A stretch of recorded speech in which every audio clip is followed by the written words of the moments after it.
Milhões de brasileiros conseguiram atravessar a pandemia por causa do auxílio emergencial, que está aí na porta de acabar, né? E agora existe essa discussão sobre prorrogar ou não por causa do teto de gastos. Qual que é a matemática na cabeça do senhor, caso o senhor seja eleito, para prorrogar isso ou então criar uma nova solução? Bom, primeiramente o conceito é de um compromisso muito fiel e muito grande com a responsabilidade fiscal, com a obediência ao teto de gastos. Não se pode gastar aquilo que não se tem.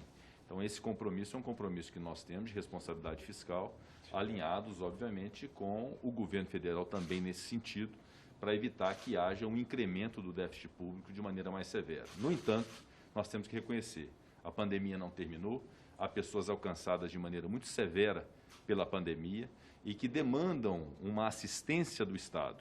Se isso se dará numa modalidade de auxílio emergencial ou algo análogo a isso, algum novo programa, ou no incremento do Bolsa Família, essa é uma solução que se dará a partir da reunião do Colégio de Líderes do Senado Federal, que se possa instituir ali o diálogo para poder definir a melhor forma de fazer isso, e é fundamental que haja um diálogo com o Ministério da Economia para se encontrar uma matemática possível, que eu sei que é difícil, de tentar compatibilizar o teto de gastos públicos com a necessidade de amparar pessoas que estejam vulnerabilizadas pela pandemia. Isso pode ser ampliando, por exemplo, o Bolsa Família, se não for o auxílio de 600, o Bolsa Família num valor menor para mais gente. São alternativas possíveis que devem ser aferidas por técnicos, pelos economistas, pelo Ministério da Economia, pela participação dos senadores e das senadoras, e encontrar dentro de um diálogo de objetivo para ontem, porque isso precisa ter agilidade na solução, não se pode trabalhar com tempo nisso,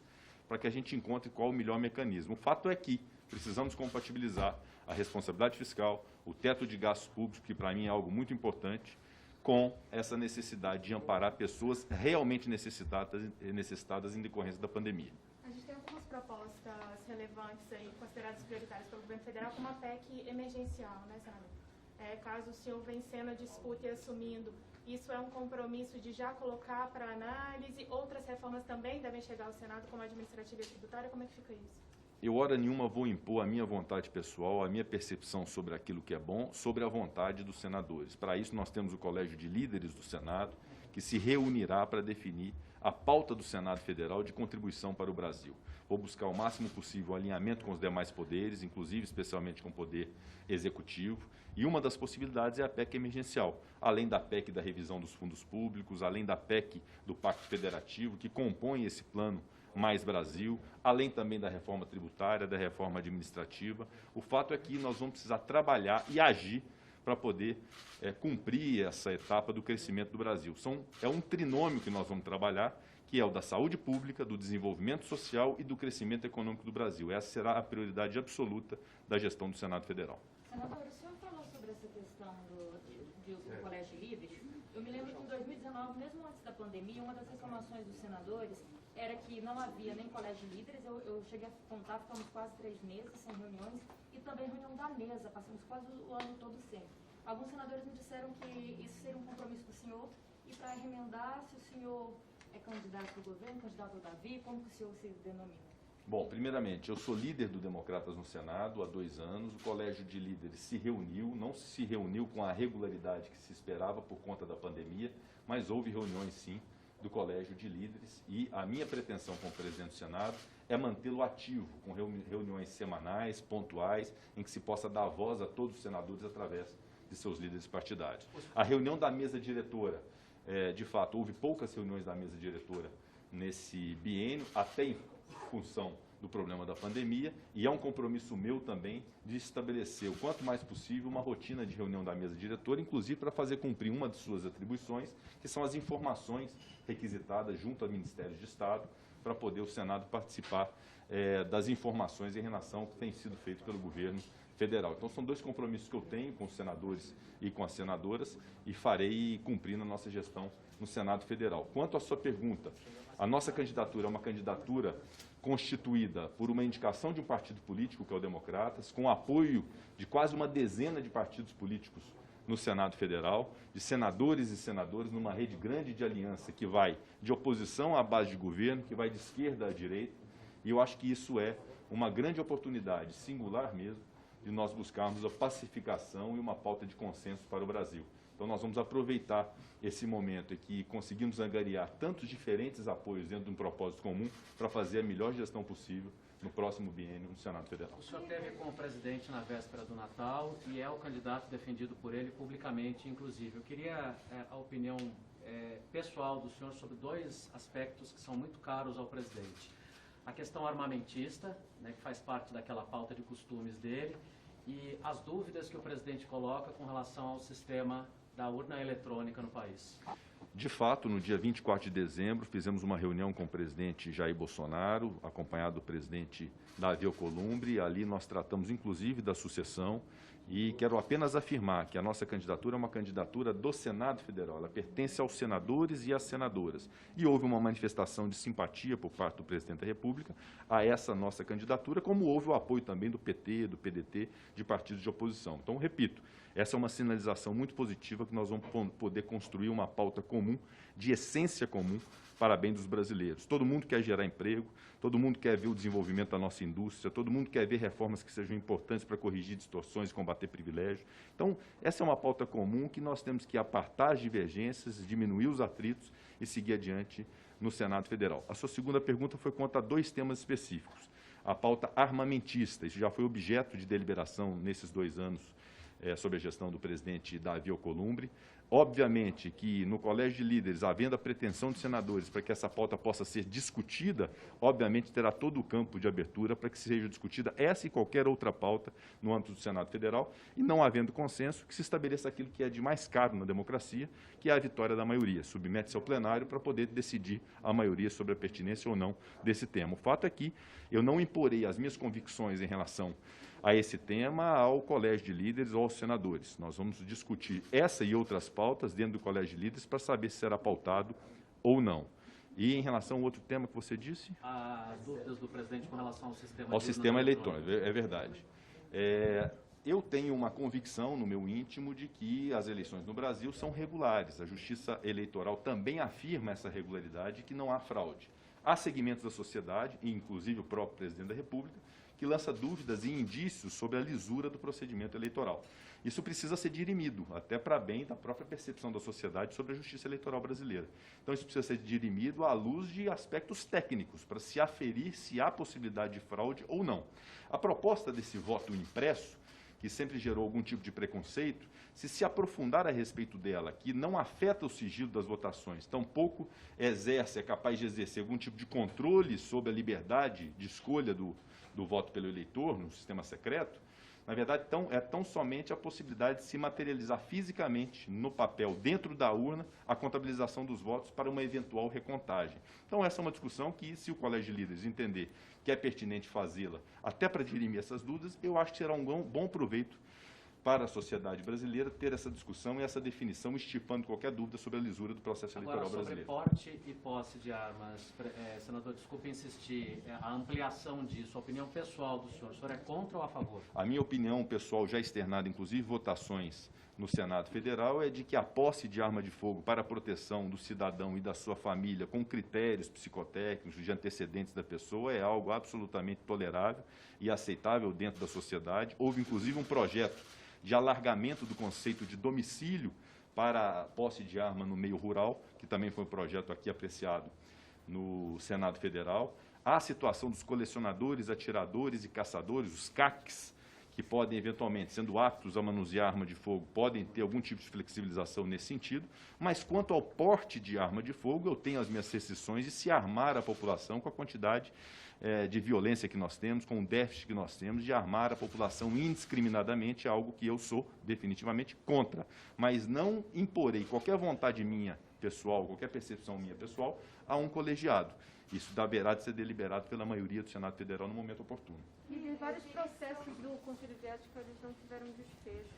Inclusive, a sociedade cobrou muito em vários casos e, entre eles, também tem o caso do senador Flávio Bolsonaro. E aí eu queria saber, você assumindo, qual seria a previsão de retorno do Conselho de Ética? Isso seria possível? Ou seria possível equacionar isso aí por meio de sessões virtuais, que foi uma coisa que chegou a ser colocada, mas que acabou não indo para frente?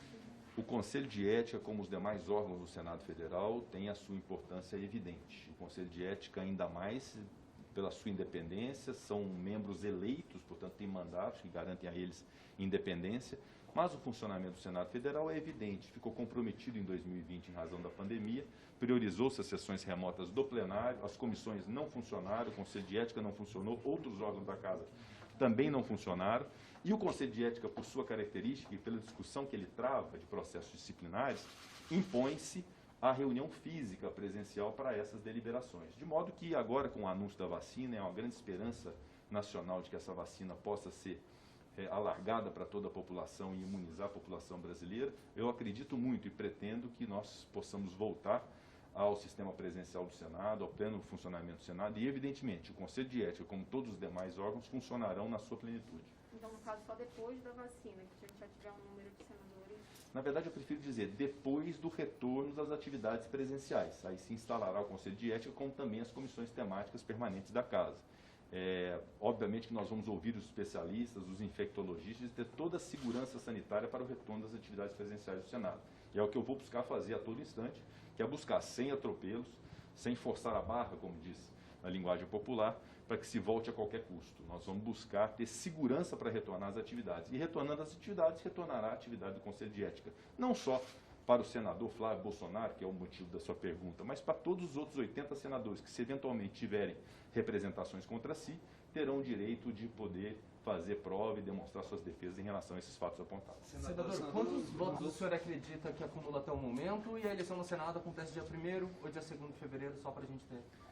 A eleição me parece que será no dia 1º de fevereiro. Essa é uma decisão que cabe ao presidente da Casa, senador Davi Alcolumbre, e definitivamente eu não tenho a contabilidade de votos, até porque o voto pertence ao senador, eles têm ainda o prazo de amadurecimento, de reflexão, mas eu acredito muito nessa rede de apoio que nós conseguimos constituir dentro de premissas muito boas e muito importantes para o Senado, da independência do Senado Federal, da defesa da República, da defesa do federalismo e da defesa de algo que é muito caro para mim, que é o Estado Democrático de Direito. Então, acredito muito nessa aliança e na nossa vitória no dia 1º de fevereiro. Senador, o senador Randolfo Rodrigues está fazendo circular um requerimento para a abertura de uma CPMI para investigar a atuação do Ministério da Saúde em relação a essa crise, principalmente no Amazonas.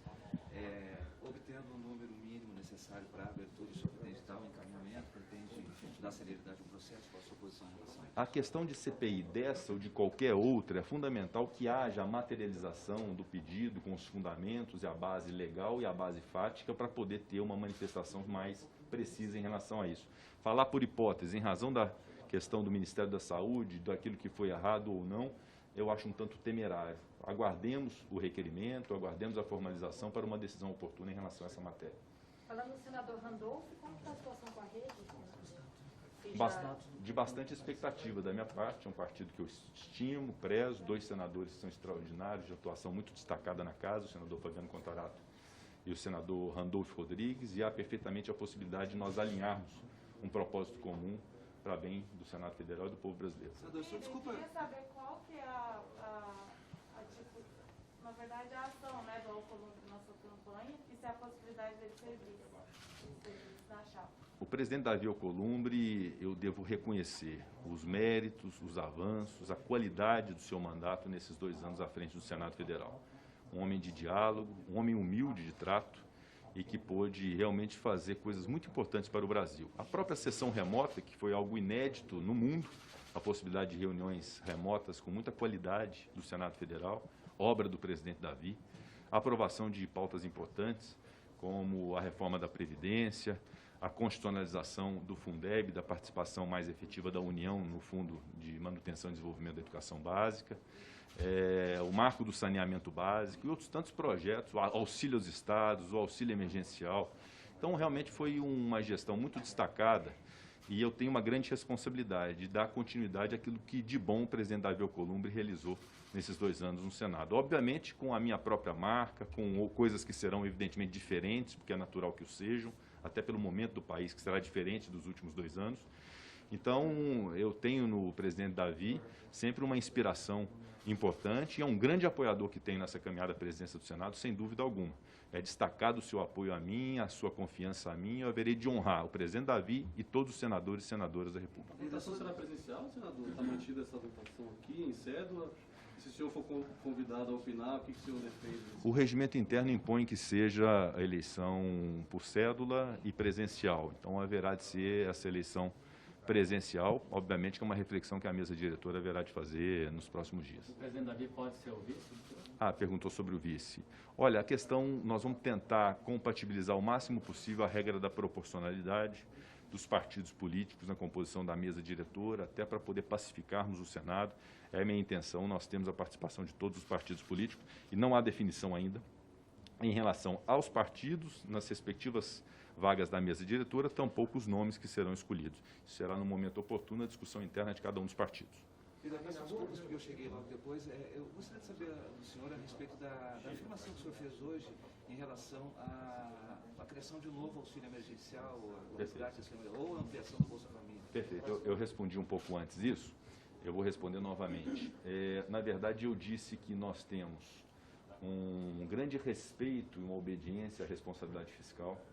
O teto de gastos deve ser observado para bem do país. Não se gasta mais do que se tem e do que se arrecada. Então, essa responsabilidade fiscal é fundamental e será uma premissa que nós vamos construir de consenso no Senado, juntamente com o governo federal. No entanto, é inegável o momento que nós estamos vivendo, de uma excepcionalidade abissal, de uma pandemia que assolou milhares de brasileiros, que tornou esses brasileiros muito vulneráveis. E é preciso que o Estado tenha atenção a isso. Então, o Estado terá que agir de alguma forma para poder remediar a situação desses mais necessitados, desses mais vulneráveis.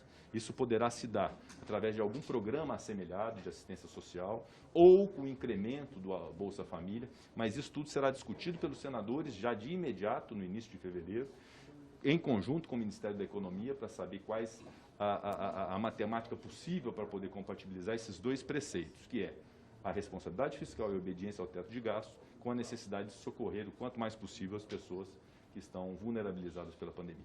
Paulo Guedes já conversou, o Paulo Guedes já conversou com você? Vocês já tiveram alguma conversa sobre isso, sobre prioridades para isso? Não, a última conversa que eu tive com o ministro Paulo Guedes foi quando relatei o projeto de lei de falências e recuperação judicial e extrajudicial, e foi muito festejada a aprovação daquela lei.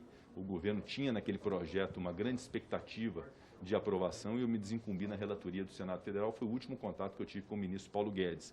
Mas, evidentemente, Marina, quando assumirmos a presidência do Senado Federal, será alguém com quem teremos obrigatoriamente que manter um contato muito permanente e justamente dentro desse espírito de consenso, de pacificação, para buscar soluções comuns para o Brasil, especialmente nesse tópico do trinômio que eu abordei: saúde pública, desenvolvimento social, crescimento econômico, esse tópico do crescimento econômico. Como nós vamos fazer para crescer a economia, como nós vamos fazer para gerar pelo menos 1,5 milhão de empregos em 2021, como nós vamos trazer os brasileiros para a formalidade e como nós vamos poder desonerar o Estado de suas obrigações assistenciais com a geração de emprego. Isso tudo são perguntas que precisarão ser respondidas na base de diálogo e de consenso com a equipe do Ministério da Economia.